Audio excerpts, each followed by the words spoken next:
Aku bilang tidak akan jadi Kristen, tapi Tuhan punya rencana. Stay di sini di Kesaksian Luar Negeri Podcast.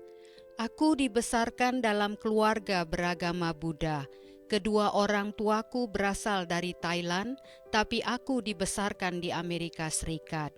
Bagiku, hal itu justru membuatku makin bangga sebagai orang Thailand dan juga seorang Buddha. Aku ingat sejak kecil, ibuku selalu menanamkan ini. Engkau adalah orang Thailand, meskipun engkau tinggal di Amerika, tapi asalmu dari Thailand dan engkau harus tetap menjadi seorang Buddha.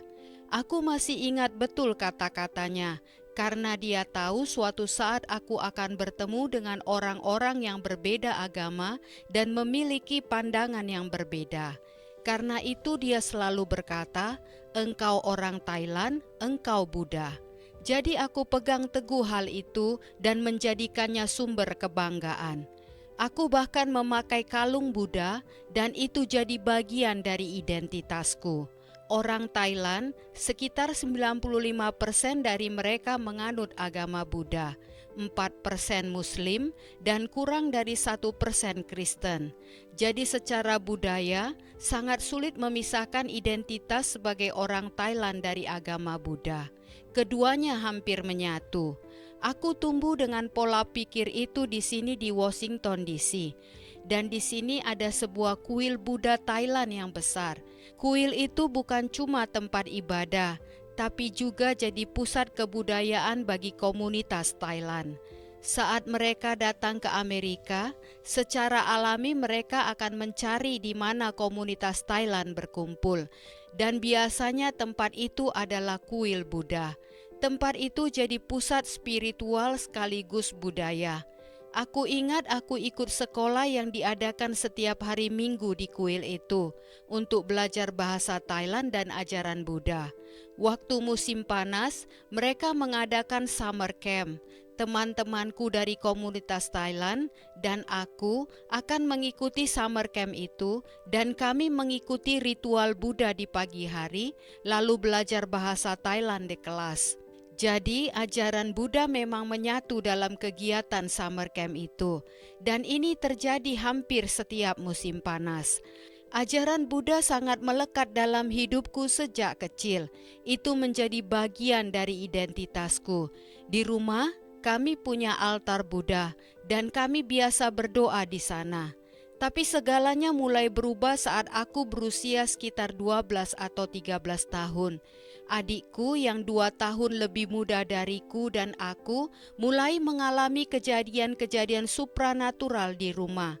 Maksudku, kami mulai mendengar suara-suara aneh yang memanggil nama kami, padahal tidak ada siapa-siapa. Kadang suara itu terdengar seperti suara anggota keluarga, tapi waktu kami cek dan tanya langsung, mereka bilang tidak memanggil siapa-siapa. Aku mendengar suara itu dengan sangat jelas, dan adikku juga mengalaminya. Kami juga melihat hal-hal aneh di rumah, atau lebih tepatnya adikku yang sering melihat. Aku sendiri belum pernah melihat pada usia itu, tapi pintu-pintu sering menutup sendiri dengan keras, seperti dalam film horor. Pada usia itu, aku jelas ketakutan, begitu juga adikku. Tapi kami berusaha saling menguatkan. Saat kami cerita ke orang tua, mereka pikir kami cuma menghayal.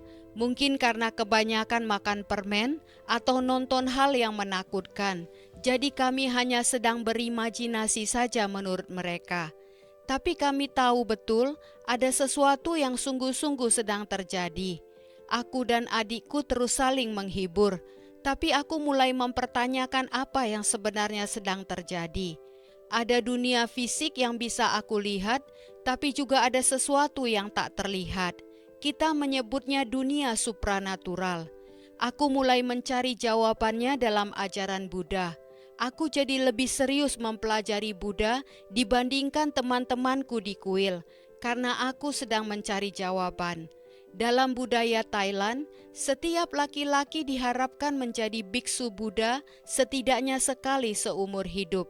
Aku sudah melakukannya 2 kali. sekali saat masih muda selama sekitar sebulan, dan sekali lagi setelah lulus kuliah juga selama sebulan.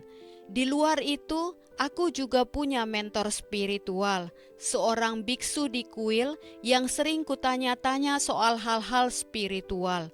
Aku pernah bertanya kepadanya, apakah Tuhan itu ada? Dan dia menjawab, dalam Buddha, Tuhan itu tidak ada. Aku jadi bingung karena kami selalu berdoa kepada patung Buddha minta perlindungan. Aku pikir, kalau tidak ada Tuhan, kenapa kami berdoa?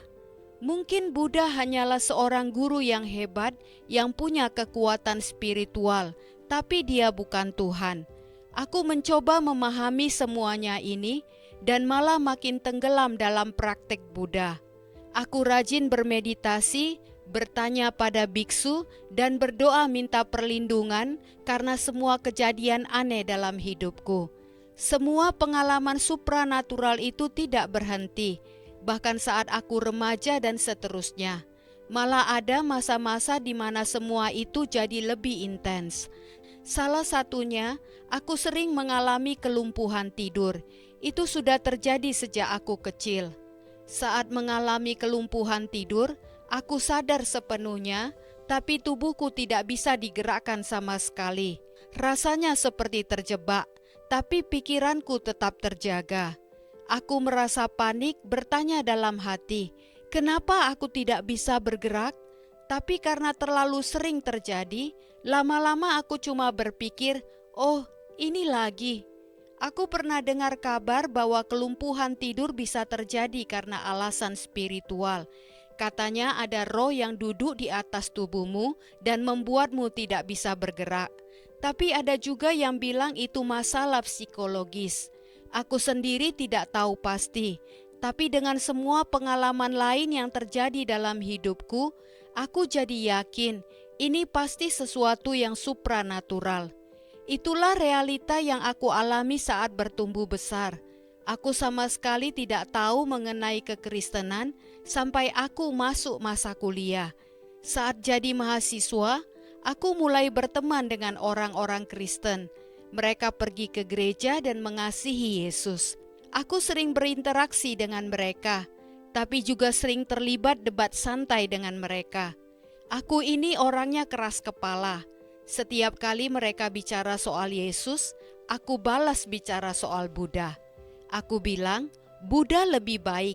Bahkan aku pernah berkata ke temanku, aku tidak akan pernah jadi orang Kristen, tidak akan pernah. Mereka terus mencoba mengenalkan Yesus kepadaku, tapi aku bilang aku akan tetap seorang Buddha. Itulah identitasku. Jadi meskipun teman-temanku sering mengajakku ke gereja, aku datang hanya karena mereka temanku. Aku hanya ingin bersosialisasi. Saat datang ke gereja, aku sengaja memakai kalung Buddha di luar bajuku sebagai tanda, seolah-olah berkata, "Hei, jangan ganggu aku. Aku beragama Buddha dan aku mewakili Buddha sekarang." Aku masih ingat satu momen yang sangat membekas. Saat itu aku dan seorang teman duduk di mobil pada malam hari, hanya mengobrol. Aku tahu dia sangat peduli padaku. Dia benar-benar percaya bahwa aku perlu mengenal Yesus. Karena aku bisa merasakan kepeduliannya, aku memutuskan untuk benar-benar mendengarkan apa yang ingin dia sampaikan. Sebelumnya mungkin orang lain pernah mencoba memberitahuku tentang Yesus, tapi aku selalu berada dalam posisi debat, siap menyerang balik. Seolah-olah ingin berkata, "Oke, selesai engkau bicara, giliranku cerita soal Buddha." Tapi kali ini aku menurunkan sedikit pertahananku karena aku tahu dia tulus. Dia mulai menjelaskan siapa Yesus itu. Inilah pertama kalinya aku benar-benar mendengar tentang Yesus dengan jelas. Pesan sederhana bahwa ada Tuhan yang mengasihi aku, yang peduli padaku, dan Dia ingin punya hubungan pribadi denganku. Tapi masalahnya adalah dosa. Dosa itulah yang memisahkan kita dari Tuhan. Dan tidak ada satupun yang bisa kita lakukan untuk menghapus dosa itu. Kalau engkau berasal dari latar belakang Buddha seperti aku atau dari banyak agama lain, maka engkau terbiasa dengan sistem berbasis perbuatan. Dalam ajaran Buddha, kami menyebutnya tambun, yang artinya berbuat kebajikan untuk mendapatkan pahala. Dan ada istilah tambah, yang artinya perbuatan jahat atau dosa. Kalau engkau melakukan lebih banyak kebajikan daripada dosa, maka dalam neraca kosmik, di kehidupan berikutnya yang disebut reinkarnasi, engkau bisa terlahir dalam keadaan yang lebih baik. Tapi kalau dosamu lebih berat, maka di kehidupan berikutnya, engkau akan mengalami sesuatu yang lebih buruk. Tujuan akhirnya adalah suatu saat mencapai nirwana. Tapi nirwana bukan surga seperti yang kupikir dulu. Nirwana sebenarnya adalah keadaan tidak ada apa-apa, kekosongan.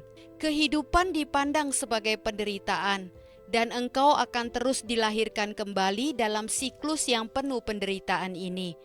Menurutku, Buddha menyadari bahwa dunia ini rusak.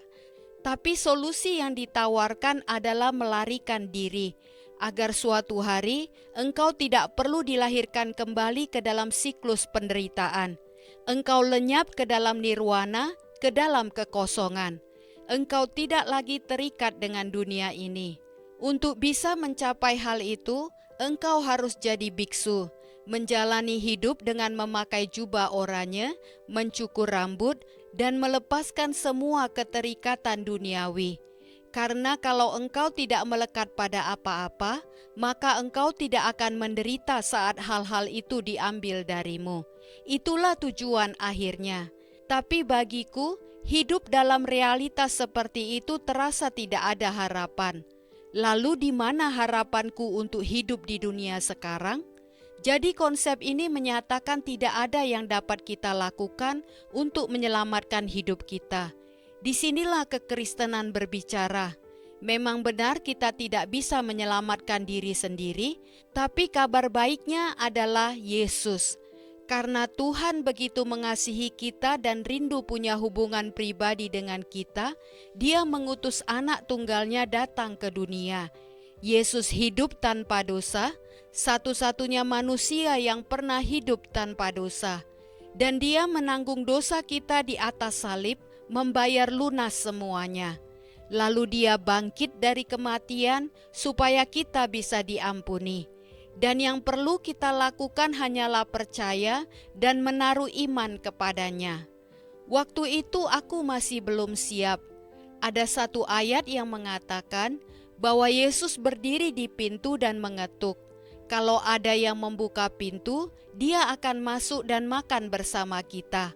Itu gambaran keintiman yang Tuhan inginkan. Dia tidak memaksa masuk, Dia menunggu. Aku belum siap membuka pintu. Aku berkata ke temanku yang menceritakan tentang Yesus itu, "Terima kasih sudah berbagi, tapi sekarang izinkan aku cerita tentang Buddha." Dan aku pun bercerita balik tentang Buddha. Tapi aku tahu saat itu benih firman sudah ditanam dalam hatiku.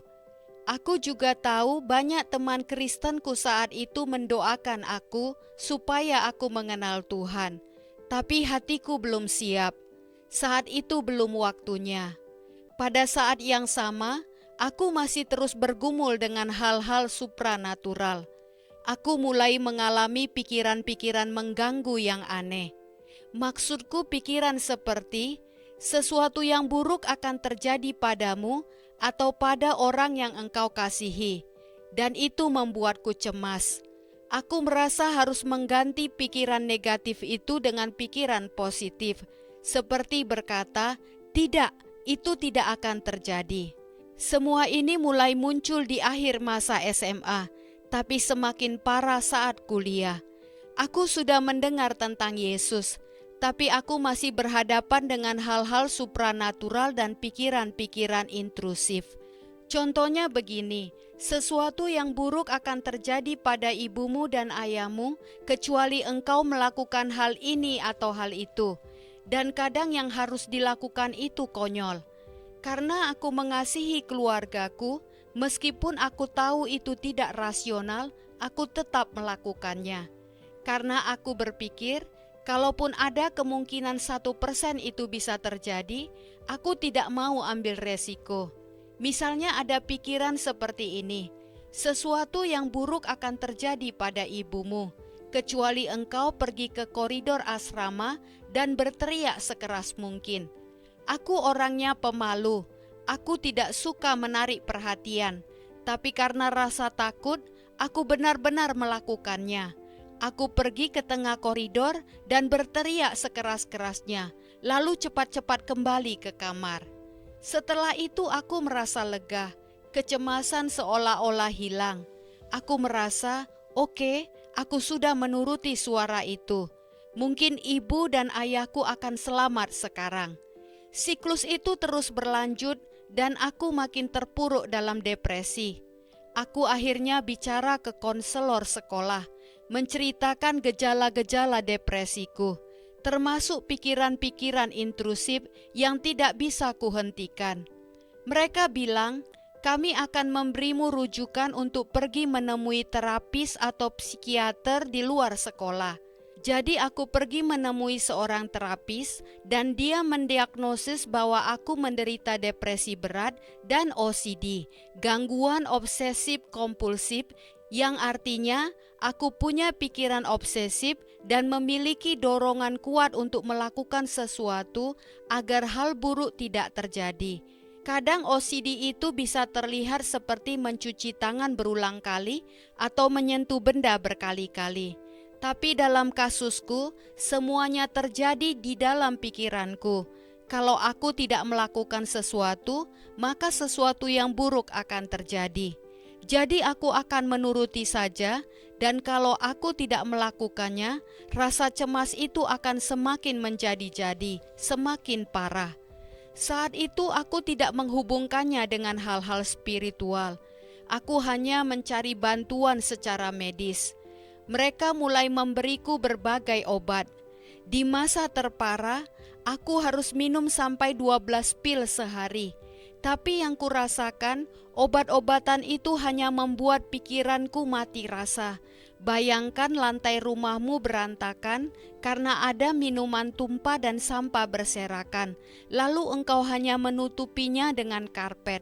Memang gejalanya sedikit mereda, tapi aku tahu akar masalahnya masih ada. Aku merasa seperti zombie.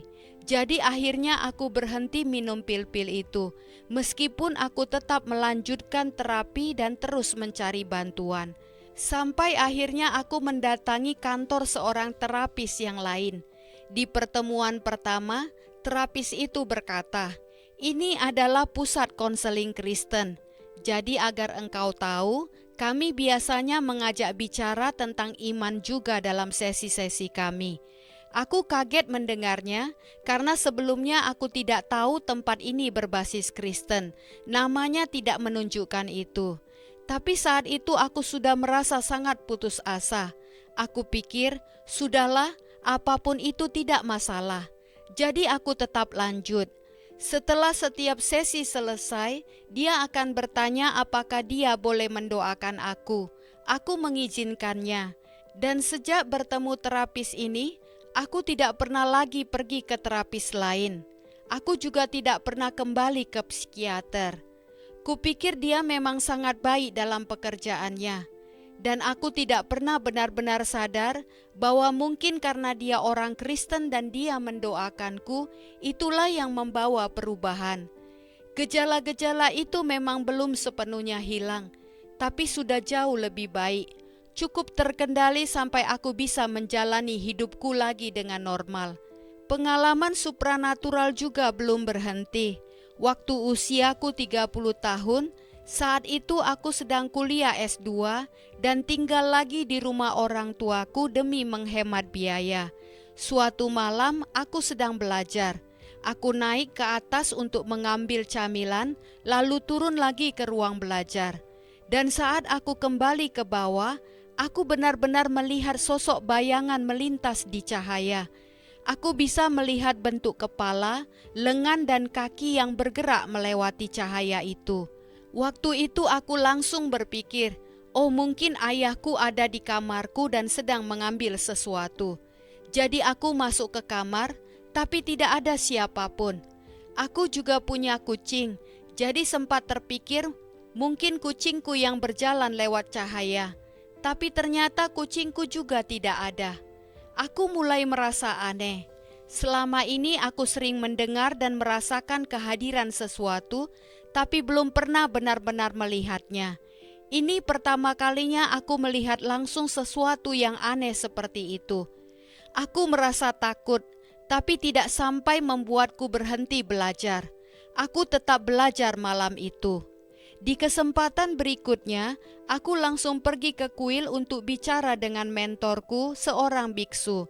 Aku ceritakan semua yang terjadi, lalu biksu itu berkata, dalam ajaran kita, kadang-kadang roh belum bisa lanjut ke kehidupan berikutnya karena belum cukup melakukan kebajikan untuk memperoleh berkat agar bisa pergi. Kemudian aku tanya, kalau itu memang yang terjadi, apa yang harus kulakukan? Karena aku tidak mau ada roh gentayangan di rumahku. Dia berkata, engkau bisa membagikan kebajikanmu kepada roh itu. Aku bertanya, bagaimana caranya? Dia menyuruhku kembali ke rumah orang tuaku dan bermeditasi di dalam kamar. Dan biksu itu juga mengatakan, selama meditasi, aku harus berkata kepada roh itu bahwa aku ingin membagikan kebajikanku kepadanya. Aku percaya dengan biksu itu, jadi aku bilang, baik, aku akan lakukan. Aku pulang ke rumah dan mulai bermeditasi di kamarku. Saat aku bermeditasi, suasana ruangan tiba-tiba menjadi dingin. Suasana dingin yang aneh. Aku merasa sepertinya memang ada sesuatu di sini. Aku juga mendengar suara-suara seperti lantai berderak. Aku pun berkata langsung, aku akan membagikan kebajikanku kepadamu. Tapi setelah selesai, aku yang justru merasa dingin, bukan di luar. Dinginnya terasa dari dalam tubuhku. Aku pikir ada yang tidak beres. Jadi aku mendatangi orang tuaku dan berkata, ayah, ibu, apakah kalian merasa dingin? Mereka menjawab, tidak, kenapa? Lalu aku bilang, tidak apa-apa, dan aku pergi. Sebelumnya aku tidak pernah merasa dingin, tapi sejak itu selama 2 minggu penuh, aku selalu merasa dingin. Tidak peduli apapun yang kupakai, pakai topi atau pakai jaket di dalam rumah. Rasanya seperti selalu ada angin dingin yang bertiup, seperti jendela terbuka padahal tidak terbuka. Hal-hal aneh mulai muncul lagi di rumah. Aku mendengar suara langkah kaki berlari naik turun tangga, padahal tidak ada siapapun. Aku bisa merasakan ada sesuatu bersama-sama denganku di dalam kamar, dan rasanya makin intens. Aku tidak bisa melihatnya, tapi aku tahu ada sesuatu yang jahat hadir. Akhirnya aku memutuskan pergi dari rumah. Aku takut tinggal di sana. Aku tinggal sementara di apartemen temanku yang dekat dengan kampus. Aku tidur di sofa. Tapi saat di sana, aku melihat sosok bayangan berjalan di dinding. Aku langsung sadar, apapun itu, rupanya dia mengikuti aku. Aku tidak ingin membuat temanku takut, jadi aku pergi. Aku juga perhatikan, saat aku mengemudi, lampu-lampu jalanan sering padam setiap kali aku lewat. Tidak semua lampu, tapi cukup sering, yang membuatku sadar bahwa ini tidak normal. Akhirnya aku pergi ke kuil Buddha dan tidur di sana. Kupikir tidak ada lagi tempat lain yang bisa aku tuju. Aku tidak mau membawa masalah ini ke teman-temanku. Aku mengetuk pintu kuil sekitar jam 10.30 malam, dan biksu membukakan pintu serta memberiku kamar. Aku bermalam di sana. Pagi harinya biksu melakukan ritual untukku, memercikkan air suci Buddha dan memberitahuku untuk membuat persembahan. Dalam bahasa Thailand disebut Towai Sanatan, semacam memberi sesuatu kepada roh dengan penuh iman sebagai bentuk upaya menenangkan. Dalam ajaran Buddha, banyak praktek penenangan dilakukan, seperti aku akan memberi ini asal engkau tidak menggangguku. Itulah yang kulakukan. Biksu berkata, "Jika keadaan tidak membaik dalam beberapa hari, engkau bisa datang lagi." Kemudian aku pergi dan melakukan apa yang dikatakan biksu. Tapi setelah beberapa hari, keadaannya tidak membaik. Aku kembali lagi ke biksu dan memberitahu bahwa tidak ada perubahan. Dia hanya berkata padaku, "Aku tidak tahu ada apa denganmu." Sebagian orang memang punya pikiran yang lebih lemah, jadi lebih terbuka terhadap hal-hal seperti ini. Mendengarnya aku berpikir, cuma itu yang bisa engkau berikan kepadaku? Jadi karena pikiranku lemah, berarti aku akan selalu dalam masalah? Aku keluar dari kuil itu dengan perasaan sangat putus asa. Ajaran Buddha sangat bergantung pada kekuatan diri sendiri. Meditasimu, kemampuanmu untuk melakukan lebih banyak kebajikan daripada dosa, dan semuanya bergantung padamu. Dan menyadari keadaanku, dan aku tidak bisa berbuat apa-apa, aku merasa aku benar-benar dalam masalah. Suatu malam sekitar jam 10 aku baru selesai kelas dan berjalan ke mobil dengan hati yang sangat kosong dan tidak punya harapan. Aku masuk ke dalam mobil dan begitu mobil dinyalakan, radio pun ikut menyala. Dan yang muncul di radio adalah seorang pengkhotbah Kristen. Aku langsung berpikir, kenapa bisa ada pengkhotbah di radio ini? Biasanya aku mendengarkan stasiun radio top 40 atau hip hop. Tunggu dulu, kalau ini cara Tuhan berbicara kepadaku, aku akan dengarkan. Dan aku pun mendengarkan khotbahnya. Pengkhotbah itu bertanya, "Pernahkah engkau merasa seperti terombang-ambing di tengah laut, dihantam ombak dari segala arah?" Aku langsung berkata dalam hati, "Ya, itulah yang kurasakan sekarang." Lalu dia lanjut berkata, "Pernahkah engkau bertanya kenapa Tuhan mengizinkan engkau ada di posisi itu?" Aku berkata lagi dalam hati, "Iya, aku benar-benar bertanya-tanya kenapa aku ada di situasi seperti ini." Lalu pengkhotbah itu lanjut berkata, "Kadang-kadang Tuhan mengizinkan ombak itu datang supaya ombak itu justru mendorong engkau semakin dekat kepadanya." Aku berpikir, kalau semua hal gila ini terjadi supaya aku bisa ketemu Tuhan, maka aku akan pergi ke gereja. Teman-temanku sebenarnya sudah mengundangku ke gereja sekitar 10 tahun yang lalu. Jadi aku putuskan untuk muncul tiba-tiba di gereja tanpa memberitahu siapa-siapa. Aku masuk ke area parkir, jalan pelan-pelan ke dalam gereja, dan duduk di pojok paling belakang. Teman-temanku tidak tahu aku ada di sana. Saat pujian dan penyembahan dimulai, orang-orang mulai bernyanyi untuk Tuhan. Dan saat itu pula aku mulai menangis. Air mataku mengalir. Semua yang kutahan selama 2 minggu terakhir keluar. Selama ini satu-satunya orang yang bisa kuajak bicara cuma biksu. Aku tidak bisa cerita ke siapapun, orang tuaku, teman-temanku, karena takut orang-orang akan berpikir aku gila. Sambil menangis aku mendengarkan khotbah dari pendeta. Dia bicara tentang setan dan bagaimana orang yang sedang ditekan atau diserang setan bisa mengalami hal-hal seperti yang aku alami. Dia menyebut tentang udara dingin yang mengalir tiba-tiba, dan aku langsung sadar. Itu persis seperti yang terjadi padaku. Benar-benar aneh. Setelah pendeta selesai berkhotbah, teman-temanku melihat aku menangis. Mereka datang duduk di dekatku dan bertanya kenapa. Tapi aku menjawab, aku tidak bisa cerita. Aku sedang mengalami banyak hal.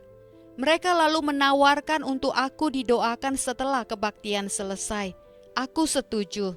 Kemudian mereka membawaku ke depan gereja menemui para pendeta. Para pendeta bertanya, "Apa yang bisa kami doakan untukmu?" Aku ceritakan sedikit tentang apa yang sedang aku alami, tapi tidak semuanya. Aku ingat salah satu pendeta berkata, "Kami bisa berdoa untukmu, tapi satu-satunya cara agar engkau benar-benar bebas adalah jika engkau menyerahkan hidupmu kepada Yesus, jika engkau menerima Dia sebagai Tuhan dan Juru Selamatmu." Tapi aku berkata, aku ini orang Buddha, aku tidak bisa melakukan hal itu.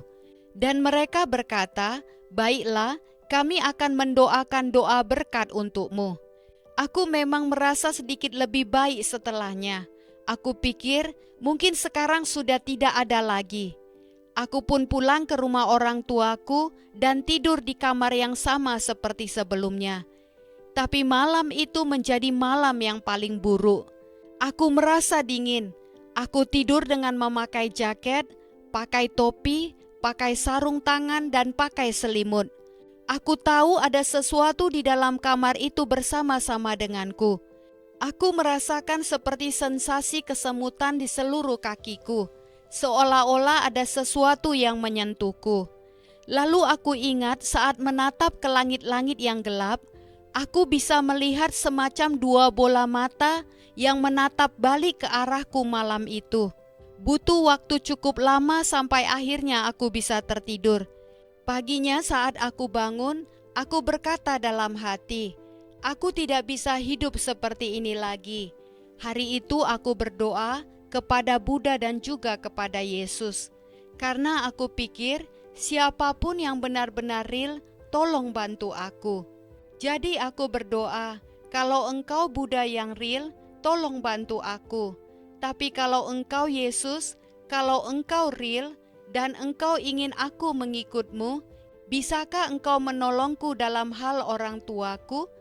Karena aku tahu, aku harus menghormati orang tuaku. Aku harus berbicara kepada mereka. Tidak bisa tiba-tiba berkata kepada mereka, ayah, ibu, aku sekarang jadi Kristen. Hari Selasa pagi sebelum mereka berangkat kerja, aku duduk bersama mereka dan berkata, bolehkah aku bicara sebentar? Ada hal penting yang ingin kubicarakan. Aku bilang bahwa aku sedang mengalami masa yang sangat sulit, dan aku merasa sudah menemukan sesuatu yang mungkin bisa menolongku. Orang tuaku sebenarnya sudah bisa melihat bahwa aku sedang menghadapi sesuatu, karena mereka bisa melihat stres dan tekanan di wajahku. Mereka menjawab, tentu ada apa? Aku bilang, tentang agama. Mereka tanya, agama apa?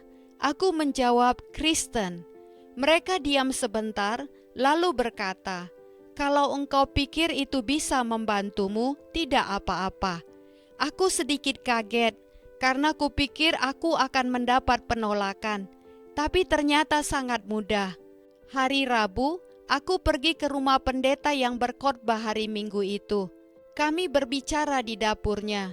Dia kembali menjelaskan tentang Yesus, bagaimana Yesus mengasihi aku dan ingin menjalin hubungan pribadi denganku.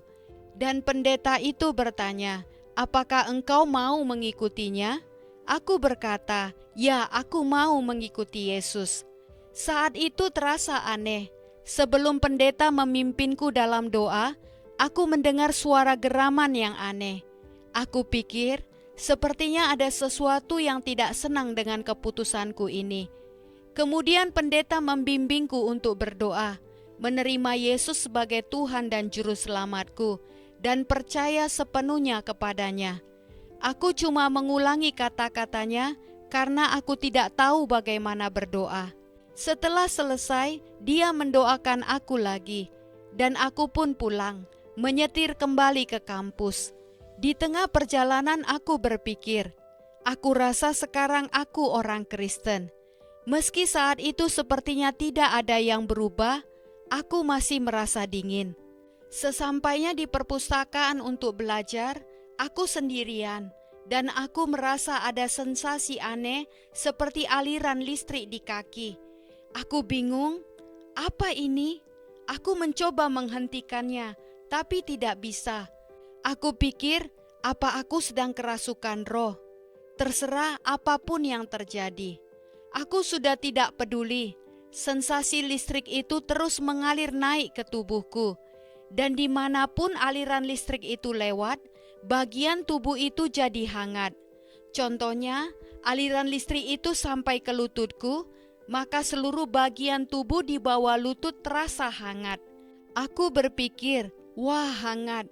karena begitu lama aku terus merasa dingin. Aliran listrik dan rasa hangat itu berlangsung seharian. Malamnya aku duduk di ruang kuliah sekitar jam 9 malam. Ada sekitar 50 orang mahasiswa dan seorang profesor sedang mengajar. Saat itu rasa kesemutan aliran listrik sudah mencapai puncak kepalaku dan tiba-tiba lampu-lampu di ruang kuliah padam dan menyala kembali sebanyak 3 kali. Profesor berhenti sejenak dan bercanda. Sepertinya ada hantu di sini. Semua orang tertawa, tapi dalam hatiku aku berkata, "Ya ampun, ini karena aku." Aku tidak tahu apa yang sedang terjadi, tapi aku merasa hangat dan merasa baik. Setelah kelas selesai, aku berjalan ke mobil dan memutuskan untuk mampir ke rumah teman yang dulu pernah kutinggali. Aku menelepon dia dan bilang, "Aku mau ke rumahmu." Dia menjawab, "Listrik di sini mati. Mungkin bukan waktu yang tepat untukmu datang." Tapi saat itu aku mendengar suara dalam pikiranku yang berkata, "Begitu engkau sampai di sana, listriknya akan menyala." Aku pikir ini aneh, dan aku tetap memutuskan untuk pergi. Di perjalanan, aku lihat lampu lalu lintas pun mati, dan polisi sedang mengatur lalu lintas. Begitu aku tiba di kompleks apartemen temanku itu, semua lampu menyala kembali. Aku masuk dan bertanya kepada temanku, "Tadi kenapa listrik mati?" Dia menjawab, "Aku tidak tahu. Listriknya padam 3 kali, lalu menyala lagi pas engkau datang." Aku berpikir ini benar-benar aneh. Setelah kejadian itu, aku menemui pendetaku, lalu menceritakan kepadanya apa yang terjadi di hari aku menyerahkan hidupku kepada Yesus. Dan dia menjelaskan, itu masuk akal. Rasa hangat yang engkau rasakan itu adalah Roh Kudus yang sedang mendorong keluar apapun yang jahat dari dalam dirimu. Aku menjawab, "Oh begitu." Suatu pagi aku duduk di dalam mobil, dan saat itu kenyataan bahwa Yesus benar-benar real menghantam hatiku. Aku mulai menangis karena sadar bahwa Yesus yang dulu diceritakan teman-temanku lebih dari 10 tahun yang lalu ternyata benar-benar real, dan Dia membebaskanku. Tuhan semesta alam sedang melihatku sekarang, dan Dia mengasihiku. Aku menangis sampai hampir sesak nafas karena kenyataan itu begitu kuat menghantamku. Aku berpikir, ya ampun, ini mengubah segalanya. Karena Yesus memang real, maka segalanya berubah. Pengalaman ini berdampak pada setiap area dalam hidupku. Sejak hari itu aku berpikir, aku harus mengenal siapa Yesus ini. Tuhan yang telah menyelamatkanku dan mengasihiku. Maka aku pun mulai perjalananku bersama dengan Yesus. Itu tidak berarti peperangan rohani langsung berhenti, tapi aku bisa merasakan bahwa sekarang peperangan spiritual itu tidak sama lagi. Pendetaku menjelaskan bahwa sebelumnya roh-roh jahat itu ada di dalam diriku, tapi sekarang mereka berada di luar. Mereka tidak akan menyerah dengan mudah. Mereka masih akan mencoba menggangguku, tapi sekarang aku memiliki kuasa di dalam Yesus. Pendetaku mengajariku bagaimana melawan mereka secara rohani dalam nama Yesus. Iblis, setan, enyahlah keluar dalam nama Yesus. Dan dia juga mengajariku berdoa, Roh Kudus, datang, lindungi aku Tuhan. Pertempuran spiritual itu terus berlanjut, tapi aku merasa jauh lebih kuat. Bahkan suasana di rumah orang tuaku berubah, terasa lebih ringan. Perjalanan kebebasan pun aku mulai, dan aku mulai mendoakan orang-orang yang kukasihi supaya mereka juga mengenal Yesus. Sama seperti teman-temanku 10 tahun yang lalu berdoa untukku, aku berdoa agar keluargaku, orang-orang yang kukasihi mengenal dan mempercayai Yesus. Aku ingin membagikan satu kisah singkat. Waktu aku diselamatkan, saat kenyataan bahwa Yesus benar-benar real menghantamku, aku langsung berkata dan memohon-mohon, Tuhan, Engkau harus selamatkan orang tuaku dan adikku seperti Engkau menyelamatkanku. Hancurkan tembok mereka, Tuhan. Tuhan, tolong, tolong. Lalu suatu pagi aku mendengar suara Tuhan terdengar seperti pertanyaan ini. Apakah engkau mengasihi aku lebih dari engkau mengasihi orang tuamu? Awalnya aku pikir itu suara iblis. Aku berkata dalam hati, Tuhan tidak mungkin menanyakan hal seperti itu. Jadi aku menolak menjawabnya. Tapi sepanjang hari, sesekali suara itu muncul lagi. Apakah engkau mengasihi aku lebih daripada engkau mengasihi orang tuamu? Dan aku tetap menolak menjawabnya. Orang tuaku adalah nomor satu dalam hidupku. Lalu malamnya saat aku berdoa sebelum tidur, suara itu terdengar lagi. Apakah engkau mengasihi aku lebih daripada engkau mengasihi orang tuamu? Lalu aku berkata, baiklah Tuhan, kalau ini engkau, aku mengasihi engkau lebih daripada aku mengasihi orang tuaku. Dan Tuhan berkata, tidakkah engkau tahu bahwa aku mengasihi orang tuamu lebih dari engkau mengasihi mereka? Mendengar itu aku benar-benar tersadar. Selama ini aku terus memohon kepada Tuhan, seolah-olah Dia sedang menyilangkan tangannya dan berkata, coba berdoa lebih sungguh-sungguh. Mungkin setelah itu baru aku akan melakukan apa yang engkau minta. Ternyata gambaran yang aku miliki tentang Tuhan selama ini benar-benar salah.